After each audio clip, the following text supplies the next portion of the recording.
Hello and welcome to The Hop, a podcast designed to help marketers and business owners stay relevant in the ever-changing landscape of marketing and the digital world.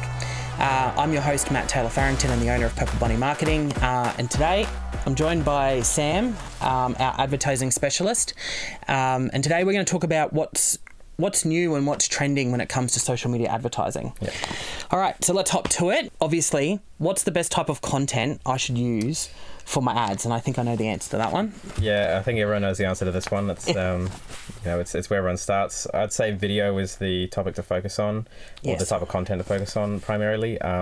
With static and animated assets to support it, I think people like to see, real people talking about their offers and their business and products as well. Yep. And then you have the static or animated content to support it in the background. Yes. Just to give it a bit of variety, and you're not spamming users with the exact same creative all the time. Yeah, definitely. Agree. I think user-generated content where people are potentially showcasing a use of your product or your service is great content to use from an advertising perspective. And that's a great thing to boost as a post as well, just for awareness, even without a lead objective too. Agreed. Just to get everything out there. Yeah. And like you said, I think static assets or animated assets are great, but they shouldn't be the core focus of your campaign. They should be there to support the campaign and just one facet of that, with video being the main focus. Yeah, you want people to see all of your assets, because the static ones give you the entire offer or product at a glance. Yes. And then the videos for anyone with higher intent that wants to get a little bit deeper into what you're offering. Yeah, agreed. All right, so I think we've been clear about that. So how much should I be spending on social media? We get asked that quite a lot. Well, you do probably more than me, with a lot of clients. And I guess I would probably say that the quick answer is it varies by client, I guess, or by product or service. But what would you see as an average?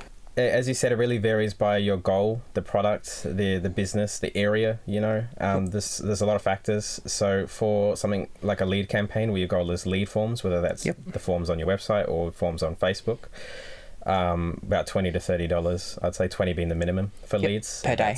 Per day. Yes. Yep. That's what you're going to need to generate anything, I'd say. Yep. For anything click-based where your goal is traffic, $10, $15 at the low end. Not a hard rule. And for anything awareness where your goal is just video views or to spread brand awareness, I'd say pretty similar, about $8, $15. It really just depends what your goals are and what you're spreading. Yeah, agreed. And I guess that's important for people to understand is, depending on what you're trying to achieve will determine on what you've kind of got to spend to get that outcome. And I guess it's also about then measuring that outcome as well and working that out. And just because we say, spend $20 to $30 on a lead form campaign, if your objective is to receive 3 lead forms in a day, you're actually only spending $10 per lead. Kind of. So, it's relative, and you've got to look at those numbers and weigh up the benefits, I guess, as well, versus the cost. So if you're, if you get down to $10 per lead and your goal is to get 3 leads per day, then you might be want to raise it to $30 or so, because that would deliver an average around 3 leads per day. Correct. So obviously the average spend doesn't work out that cleanly. Like sometimes it's higher and lower. It's average over a month. Remember that. But and that's dependent on users' traffic and their ability to deliver the impressions, to get the reach, to obviously get the outcomes. So definitely. All right. So targeting in 2024. What's new? What's changed? I know for myself personally, I go into Meta now, and you're our advertising specialist, and I sometimes have to ring you and go, hey, this has moved. What's going on? What are we doing here? So what's happening? What's new? What are we seeing? So the first thing that's changed is the UI. Google, Facebook change their UI constantly, which is why I get called.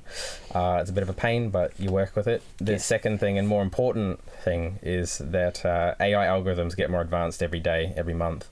So we're running into more situations where it can be a better idea to trust the AI to find the ideal customer for us from a broader base than it is to go hyper-specific with the targeting. Because that can be potentially limiting in terms of, who we're finding and who we're serving ads to. So I'd say that's probably the biggest difference in targeting in 2024 so far, and I think it's going to get more and more advanced, where we're going to be putting more and more faith in AI algorithms to target people. Agreed. And shameless plug, we've just written a blog about AI and its impacts that are coming. And we've given away some AI prompts as well on our social media. But I agree. I think AI knows it better than we do these days. Yes, we've given it so much data now. And I guess if you're a new ad account and it's fresh and it's different, you probably want to be more detailed at that start of that process to kind of give the AI a bit of idea of who are you chasing, who's buying, and what's happening. Whereas if you're an account that's been around for a couple of years, that it's got the momentum, it knows it better than you do to get the result. It does. And I think people are trying to resist trusting it a little bit. But I get it. Yeah. But, one of the best things you can do is to give Google or Facebook or whatever advertising platform you're using customer databases. Yes. So, that stuff with the postcode, the gender, customer match lists, the names and whatnot. And that will let Google or Facebook build an audience off of, your current member base. Yeah. They can find people that look like that. Yes. And that should theoretically give you higher intent on advertising. Yeah, agreed. I think it's gotten really clever with what it can do now. And I think it's important that we embrace it to a degree. Obviously, we do need to monitor what it's doing and make sure it's performing. But I think trying to not embrace it when you've got an ad account in the same segment that's using the AI and trusting the AI versus you trying to be detailed, I strongly believe the AI-based ad account is going to outperform. Generally, yeah. I would say what's so. happened. Yeah. Correct. Yeah. But like anything, test and measure. Try different things. Utilize different facets of it. You can still be detailed within the AI targeting as well, correct? We can still say, you can. Hey, we want to limit within this age range because that's who we're chasing, or this. And you can kind of tell it not to go beyond that, or you can also tell it, hey, if this isn't performing, then go beyond. Yeah, I would say keep it broad. So, if you're targeting retirees, for example, make sure to put that as the age range because you don't want to be targeting everybody. Yes. But, in the special interest sort of section of meta advertising targeting, you can just put a couple of things related to your industry and that'll help narrow it down. Especially when you've got a newer business. Yes. That'll help narrow it down without limiting yourself. Yeah. Agreed. Awesome. So I guess that we found that out and we've been talking a lot about AI, and the next question was, how do you see AI kind of helping social media advertising continue to advance in 2024? What are we seeing happening and where do you think it's going to go?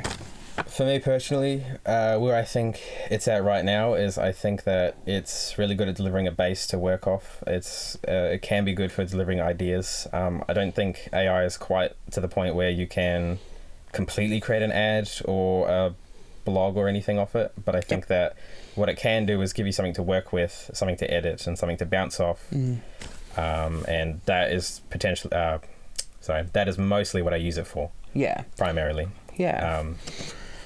I think it's a tool to enhance and aid us in the production. And I think in an industry and a world where we've become so content hungry as consumers on social media, again, another shameless plug to our blog that we've just written talking about that. But